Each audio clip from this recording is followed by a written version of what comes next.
What's up, welcome back to Nowstalgia. Dave here with a review of Pachinko Season 2, drama series out now on Apple TV+. Pachinko's first season really knocked me out, one of the best shows of 2022, and frankly, one of the biggest Emmy oversights in recent memory. That was in my top 5 2 years ago, eagerly anticipating this show to come back, because Pachinko, simply put, is the best Apple TV+ series Apple has made, without a doubt. What makes Pachinko so great is its epic scope. This is a multi-generational story about Korean immigrants living in Japan. We have two storylines, one in 1945, the other in 1989. And because you're spending time with characters in their early and later life across multiple generations of this extended family, you just spend so much time with character. The character is so finely drawn. The writing on this show is so strong that it's able to communicate very small, dramatic moments between characters and also color that in with big historical events. In Season 1, we got the Great Kanto earthquake,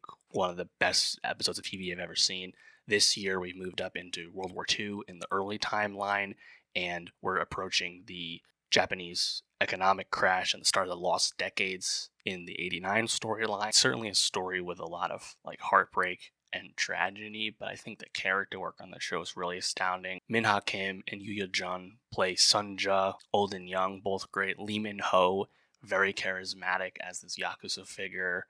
In the 89 storyline, I like Jin Ha a lot as Solomon. Anna Sawai in a supporting role, looking forward to seeing more from her in Season 2. Frankly, they should be promoting the shit out of her presence in this because she's going to win the Emmy for Shogun, as we know. Pachinko does a great job with how it handles language for Western viewers that don't speak Korean or Japanese. Language is so important in the story in terms of, Korean immigrants moving to a foreign land. The simple touch of having blue subtitles mean Japanese and yellow subtitles mean Korean goes such a long way to communicate what characters are feeling and what they're saying based on the words they're actually using. Obviously, that would hit a lot harder to someone who understands both languages, but I think the subtitle choices do a really good job for people like myself who don't speak either language.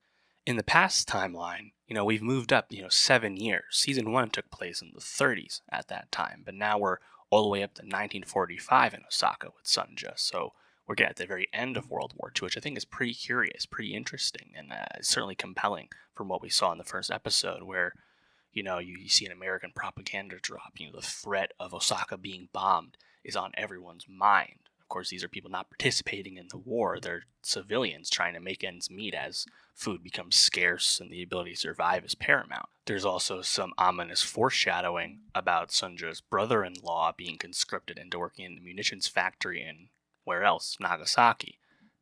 Of course, if you know anything about what happened in Osaka in 1945 or what happened in Nagasaki, obviously, you have a sense of where it's going. And I think that dread, it's like, I'm just assuming that we're going to watch the bomb get dropped in some manner in Nagasaki, and that'll almost be like this season's earthquake episode. It's obviously going to be dark, but I know this show will nail it. The conclusion of Episode 1 for the 45 storyline, where Sunja gets caught at the black market and gets effectively bailed out by the return of Lee Min-ho's Hansu, who of course had, rejected her in a certain sense in Season 1, and now we learn that he'd actually been monitoring and watching after her and her children and her family this whole time.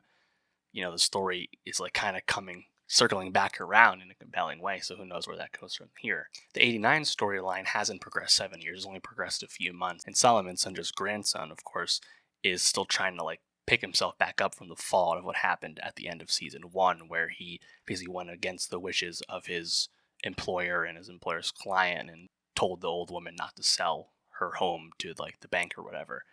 And now he's effectively being blackballed by the rest of the financial community, trying to start his own investment fund, and it's clearly getting to him as he's feeling a lack of fulfillment, a lack of acceptance in his own ability, as he's getting stymied at every turn, kind of bubbling up in him, exploding at a grocery store baker for being racist to him and his grandmother. This is another storyline that the existential dread is just sitting with me the entire time, because I know that the Japanese economy is about to crash, very soon in this storyline, and when you see Solomon get offered a massive check and his dad basically saying the banks are giving money away, interest is almost nothing, literally the cause of this crash. Like, I just feel bad, and you just hope people are going to get through. We didn't see any of Anna Sawai's Naomi. They were colleagues in season 1. I think they're being set up more as like rivals.